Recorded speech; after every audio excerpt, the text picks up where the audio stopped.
radiolibertà.net. Let me now turn to our program for the future. Economy right now, it's extremely supporting of the president and his policy. FBI scientists have found chemical traces consistent with a bomb or a missile on a piece of wreckage. Police using clubs and tear gas against demonstrators. Mother so-and-so and a white fascist. Like they said, you're getting some of your own medicine. Va ora in onda Te la ridò io, l'America, con Matteo De Sio.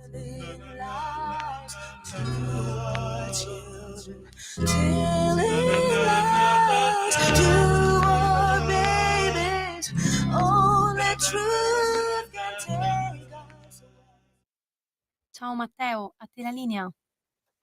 Grazie.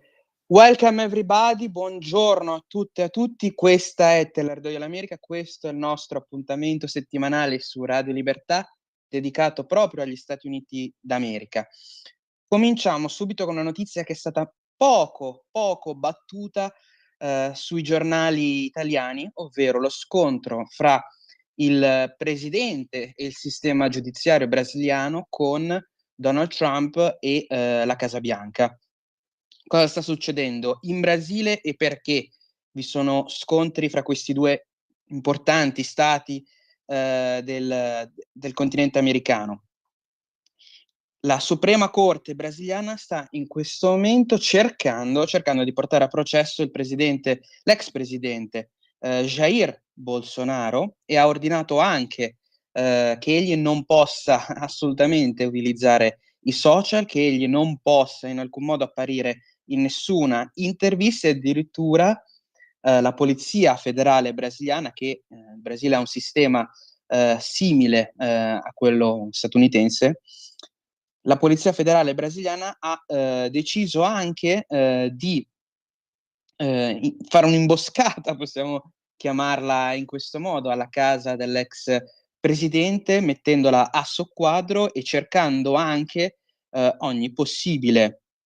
indizio anche per quanto riguarda la sede del partito proprio dell'ex presidente Jair Bolsonaro. Questo non ha fatto altro che attirare ovviamente Donald Trump, che ha parlato anche di un'umiliazione suprema che l'ex presidente non merita, secondo proprio Donald Trump, che ha minacciato il Brasile anche nel caso volessero continuare con questa persecuzione, questa caccia alle streghe, come l'ha proprio chiamata Donald Trump, con ulteriori dazi, dazi punitivi. Quindi parliamo di un Donald Trump che si schiera a favore e a sostegno del proprio alleato politico. Secondo me vi sono anche altre ragioni ovviamente sotto, non solo quello ovviamente di aiutare un alleato politico, ma anche, come dicevo nella rassegna stampa con il collega e amico Pier Vittorio Scimia del sabato scorso, il Brasile è stato l'unica nazione del BRICS che ha parlato proprio di trovare una moneta alternativa, scusate, al dollaro, una moneta alternativa utile per il commercio internazionale. Tutti gli altri presidenti o comunque persone appartenenti ai vari stati, ai vari governi degli altri paesi del BRICS hanno subito smentito, addirittura il Sudafrica apertamente, anche perché il Sudafrica è un altro stato del BRICS che ha in questo momento un contenzioso con gli Stati Uniti, e anche la Cina ovviamente ha smentito, e la Cina stessa è un altro paese ovviamente che ha un'altra guerra commerciale, non solo, proprio con gli States di Trump. Parliamo quindi di un Brasile che con il presidente Lula alla fine del 2024 aveva dichiarato proprio di voler creare questa moneta alternativa al dollaro, e un presidente Lula che ovviamente ha idee politiche totalmente diverse rispetto a Donald Trump, e un Lula che quindi sembra, da quello che dicono anche gli esperti, sembra sempre più indirizzato verso la Cina, che in questo momento ovviamente è il nemico commerciale degli Stati Uniti, indirizzata verso la Cina anche perché fa parte dello stesso gruppo economico. Un'alleanza economica che quindi potrebbe aver fatto pensare al presidente del Brasile di avere le spalle coperte, quando in realtà con un real che vale quanto che un euro con con un euro che vale 6,5 real e con una economia sempre più in difficoltà, le tariffe, i dazi non sarebbero altro che un ulteriore chiodo nella bara dell'economia brasiliana in questo momento. Un Donald Trump che però ha discusso di dazi e di vari accordi economici anche con l'Unione Europea. Avete visto le notizie, alla fine è stata l'Unione Europea a, tra virgolette, scendere a patti con gli Stati Uniti. Come dicevamo anche qui in questa rubrica, alla fine gli Stati Uniti hanno dimostrato di essere l'economia più forte, ma anche l'economia più importante in questo momento nel mondo, grazie anche a una politica aggressiva di Donald Trump che, con una strategia a lungo termine, anzi lungo-medio termine, perché alla fine parliamo di pochi mesi da quando si è insediato alla Casa Bianca, è riuscito a ottenere un'importantissima vittoria economica per gli Stati Uniti, nonostante ci siano alcune critiche per quanto riguarda i dazi e quanto effettivamente il consumatore americano potrebbe avere difficoltà a riuscire a compensare poi con le perdite economiche che potrebbero arrivare con i dazi. In realtà i mercati e le grandi industrie, come ad esempio quella delle automobili americane, in realtà hanno avuto un'importantissima vittoria. Quindi parliamo anche di vittorie non solo di queste due industrie, ma a vedere anche alla fine quali sono i vari accordi, anche i settori per quanto riguarda l'energia statunitense ha avuto un ulteriore aumento, un'ulteriore vittoria, perché il gas russo sarà sostituito con delle importanti quote dagli Stati Uniti, grazie anche a questi accordi. Anche l'aviazione, sia statunitense che europea, alla fine sono riusciti ad avere accordi molto, molto importanti, anche perché i più grandi produttori riescono quindi a mettersi d'accordo e arrivare anche a potersi scambiare parti dei velivoli e parti anche per quanto riguarda soprattutto l'utilizzo di prodotti agricoli e chimici che finalmente, per quanto riguarda il loro settore, potranno essere scambiati con meno difficoltà. Donald Trump, tra l'altro, parlando dalla Scozia, ha criticato anche la gestione dell'immigrazione per quanto riguarda il continente europeo. Donald Trump che ha parlato anche di come alla fine la chiusura del confine per quanto riguarda il Messico sul sud nel sud degli Stati Uniti, lungo il sud degli Stati Uniti, alla fine abbia portato a veramente un numero molto, molto più basso per quanto riguarda la criminalità e, tra l'altro, parla proprio della differenza anche di approccio per quanto riguarda la propria gestione, per quanto riguarda l'immigrazione e quella precedente, con un Biden che è stato descritto come una persona poco flessibile e che ha permesso agli Stati Uniti di avere una flessione importante per quanto riguarda la sicurezza, per quanto riguarda anche le difficoltà che può arrivare a creare un influsso di immigrazione non solo per quanto riguarda la sicurezza, ma anche per le strutture create appositamente per accogliere il flusso migratorio regolare, che non sono abbastanza per gestire, non sono adatte a gestire un importante flusso di immigrazione irregolare, come tra l'altro era successo con l'amministrazione Biden, dove ricorderete vi erano i video anche su Fox News che mostravano come tanti gruppi di immigrati irregolari passavano il confine degli Stati Uniti in punti precisi, senza problemi e con la possibilità addirittura di prendere un Uber per poi recarsi nei vari centri abitativi. Un'importante, tra l'altro, notizia per quanto riguarda gli accordi fra Stati Uniti ed Europa. Alla fine parliamo di un primo ministro in Francia che descrive gli accordi come un giorno buio per l'Europa, un giorno di sottomissione, ma il primo ministro ovviamente forse si scorda che è stata la stessa Europa a volersi divincolare dagli accordi con gli Stati Uniti e dovrebbe forse prendersela anche con il primo ministro spagnolo, Sanchez, che andava in Cina a fare le regalie al grandissimo presidente Xi Jinping, proprio durante i momenti più difficili tra i due importanti mercati e colossi politici mondiali. Parliamo anche di un Viktor Orban che ovviamente è uno dei pochi leader in Europa che può criticare questi accordi, anche perché è stato uno dei pochi a criticare la stessa von der Leyen, parlando proprio in una recente intervista quanto la von der Leyen sia stata mangiata da Donald Trump. Quindi vediamo notizie di quindi pareri negativi sugli accordi, ma con solo Viktor Orban che se la prende alla fine con una delle responsabili, ovvero la von der Leyen, e nessuno dei leader europei che prende le proprie responsabilità alla fine. Andando avanti con le notizie, avete visto la morte della grandissima personalità pubblica americana Hulk Hogan, amico di Donald Trump, e perché ve ne parlo? Perché ha partecipato, ricorderete,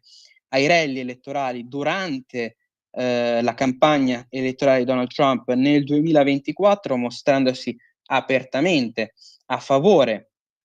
di Donald Trump come presidente, uno dei personaggi politici e pubblici che ha aiutato quindi il presidente a vincere le elezioni e che ha sempre mostrato il proprio sostegno. Un sostegno, tra l'altro, che sembra sia iniziato addirittura durante la prima campagna elettorale iniziata nel 2015, quindi parliamo proprio del primo mandato e di un sostenitore che possiamo dire c'era dall'inizio. Una notizia che ha sconvolto gli Stati Uniti ovviamente è stata quella per quanto riguarda il caso Epstein, che potrebbe mettere in difficoltà i repubblicani per quanto riguarda le elezioni di medio termine. Il problema più grande ovviamente è che durante la presidenza Biden sembrava che Epstein fosse morto e sepolto, e lo sbaglio più grande qui possiamo, secondo me, anche imputarlo a tutto il panorama mediatico vicino ai repubblicani, perché hanno continuato giustamente a parlare della lista di Epstein, ma promettendo qualcosa che invece Donald Trump in tutti i suoi interventi pubblici non aveva mai promesso, ovvero il pubblicare la lista subito dopo le elezioni, una cosa che una promessa che Donald Trump non aveva mai fatto durante le elezioni, ne aveva parlato sì, ma sempre con molta attenzione, anche se sempre rimanendo su l'importante lista di Epstein. E ripeto, perché è importante per gli americani di ogni colore politico? Perché tantissime personalità sembra che abbiano visitato l'isola del miliardario, del finanziere, e che abbiano quindi usufruito, questa è la cosa grave ovviamente per l'opinione pubblica americana, dei minorenni che il signor Jeffrey Epstein trafficava insieme alla moglie. Ma Donald Trump ha parlato proprio della lista e ha fatto il nome, continua a fare il nome di Bill Clinton, l'aveva fatto anche in passato, come nome molto vicino proprio ai fatti avvenuti sull'isola e come frequente visitatore. Vedremo se alla fine la lista verrà pubblicata e se soprattutto Donald Trump sarà negli Epstein Files, come diceva Elon Musk su X, su Twitter, sul suo social, oppure no, e anche in che modo, perché a quanto pare Epstein comunque aveva camere di sorveglianza proprio su tutta l'isola e quindi dovrebbero esservi anche i filmati dei graziosissimi ospiti che hanno visitato l'isola del finanziere. Questa è la cosa più importante che dovrebbe essere tenuta in considerazione, perché le liste possono essere manipolate, i video pure, però sono più facili da scoprire. Come è successo tra l'altro con il video pubblicato tra l'altro dall'FBI proprio nelle scorse settimane, in cui mancava il minuto in cui Epstein poi è stato trovato morto, è stato dichiarato morto. Quindi parliamo di tante problematiche perché bisogna capire ovviamente quanto sia corrotto tutto il panorama giudiziario, politico americano oppure no. Altre importanti notizie, ovviamente Donald Trump ha parlato anche di Elon Musk, prima lo ha quasi avvertito che proprio la sua ex agenzia governativa Doge avrebbe potuto investigare su i suoi vari progetti imprenditoriali come Tesla, come la stessa SpaceX, ma come anche tante altre aziende più minori che sono poco conosciute al pubblico. Un'azienda molto discussa fu quella dei lanciafiamme che Elon Musk volle vendere per un periodo su X, Twitter, che poi andarono a ruba proprio perché erano di Elon Musk. Ma Donald Trump ha dichiarato che invece vorrebbe proprio che le aziende di Elon Musk avessero successo, perché sono molto importanti anche per tutto il panorama economico statunitense. Quindi è importante che le aziende di Musk abbiano un successo come non l'abbiano mai avuto in passato. Queste sono sempre le dichiarazioni molto roboanti del presidente degli Stati Uniti. Ma lo scandalo che invece ha travolto forse l'amministrazione Obama del 2016 è stata quello che è stata tutta quella serie di documenti che coinvolge proprio l'amministrazione Obama, perché sembra che la direttrice dell'intelligence americana Tulsi Gabbard abbia rilasciato documenti che alla fine provano quanto non vi sia una certezza dell'influenza russa per quanto riguarda le elezioni di Donald Trump nel 2016. Parlano sì di tentativi di bot comprati, di propaganda comprata, ma non vi sono prove certe. Secondo invece la direttrice dell'intelligence nazionale, questi documenti sono invece la prova di come l'amministrazione Obama abbia cercato di costruire, di creare documenti apposta proprio per mettere in difficoltà l'attuale presidente degli Stati Uniti per la propria campagna elettorale. Cioè che parla ovviamente che sia uno scandalo montato ad arte per spostare la direzione da la lista di Epstein a quest'altro fatto che nel caso fosse verificato sarebbe molto importante, ma che ora effettivamente è ancora debole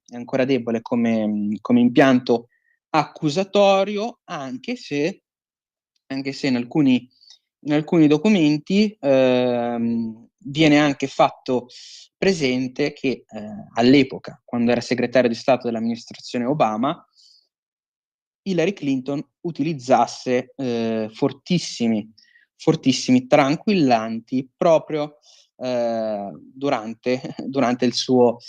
mandato a segretario di Stato. Un mandato a segretario di Stato che è stato molto polemico, ricorderete anche tutta la vicenda delle email personali utilizzando il computer governativo, e non si parla ovviamente di un funzionario qualunque alla base dell'amministrazione americana, ma del segretario di Stato, una Hillary Clinton, che ovviamente è moglie di Bill Clinton, che secondo Donald Trump è molto implicato per quanto riguarda la lista di Epstein, e quindi potrebbe essere un botta e risposta semplicemente per spostare l'attenzione, oppure no. Vedremo in futuro, è inutile adesso che vi faccia previsioni o voli pindarici. Ma Donald Trump ha parlato anche per quanto riguarda il dollaro, tornando al discorso precedente per quanto riguarda una forte moneta internazionale. È importante per Donald Trump in realtà avere un dollaro più debole rispetto alle monete in circolo. Perché?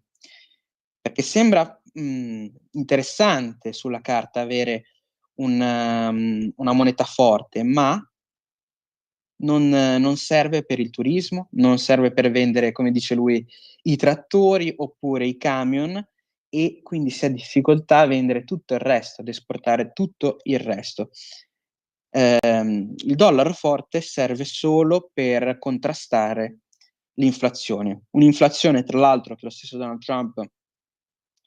mette in difficoltà gli Stati Uniti, però il problema grosso per Donald Trump è anche alla fine la Federal Reserve, la banca centrale, scusate, degli Stati Uniti, perché il presidente in questo momento, secondo Donald Trump, non sta facendo un buon lavoro, e Donald Trump sta attivamente cercando di fare pressioni proprio sul presidente per arrivare a una unione, diciamo, di interesse, un'unione di scopi per ottenere lo stesso obiettivo. Tra l'altro, un Donald Trump che quindi alla fine sta cambiando sia il panorama economico mondiale, ma anche quello interno, con queste pressioni proprio al presidente della Federal Reserve. Una notizia poi importante da dare sempre sul presidente degli Stati Uniti: le due strategie che in questo momento sta cercando di mettere in atto nei due panorami più importanti in questo momento per quanto riguarda la politica internazionale, ovvero Israele-Palestina, ma anche la guerra russo-ucraina. Una guerra russo-ucraina che in questo momento vede un Donald Trump che sta defilando di più, un Donald Trump che non vuole essere troppo succube anche di quello che vorrebbe fare poi Putin, anche perché mostrerebbe debolezza, un Donald Trump che sta lasciando, tra virgolette, la responsabilità, come dicevamo anche nelle settimane precedenti, proprio allo stesso Putin e anche a Zelensky, parlando di più volte anche in questi ultimi giorni proprio di due paesi che devono ancora capire che la guerra deve finire e che non fa bene, per dirla in maniera molto molto terra a terra, al proprio paese. Un Donald Trump, tra l'altro, che invece fa molta pressione per quanto riguarda la guerra tra Israele e la frangia terrorista di Hamas, proprio su Hamas, per cercare anche di delegittimare il gruppo terroristico. Un gruppo terroristico che continua a ovviamente cercare anche di distanziarsi da Trump, dicendo anche che gli accordi per quanto riguarda un cessate il fuoco, in realtà gli Stati Uniti non li stanno poi cercando di portare a termine, quindi parliamo di una distanza sempre più ampia tra le due formazioni politiche, una diciamo reale,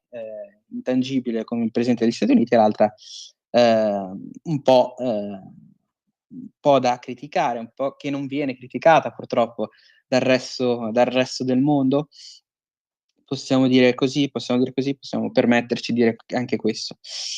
Ma come ultima notizia che mi piacerebbe poi seguire per quanto riguarda il futuro è anche quello che sta avvenendo per quanto riguarda la guerra e la corsa all'intelligenza artificiale. In precedenza era la corsa allo spazio con l'avversario politico Unione Sovietica, in questo momento la nuova corsa allo spazio è la gara tra le due grandi potenze, Stati Uniti e Cina, per chi riuscirà ad avere un'intelligenza artificiale sempre più vicina alla coscienza. Per ora sono modelli di linguaggio, quindi in realtà non vi è una coscienza, non vi è un pensiero dietro. Questo ovviamente per rassicurare le persone, ma ovviamente si parla di una corsa a lungo termine. Una corsa che per tanti analisti politici americani, non solo vicini ai repubblicani, ma questo riguarda proprio tutto il panorama politico americano, è una corsa che non si può assolutamente perdere sulla Cina. E con quest'ultima notizia, il sottoscritto Matteo De Sio vi saluta e vi aspetto sia la prossima settimana, nel caso vogliate proseguire con l'ascolto di questa rassegna stampa dedicata proprio agli Stati Uniti, dalle 2 alle 2:30 del lunedì, oppure alla rassegna stampa per quanto riguarda lo sfoglio dei giornali nazionali il sabato con il sottoscritto. Grazie ancora, una buona settimana e una buona giornata a tutti.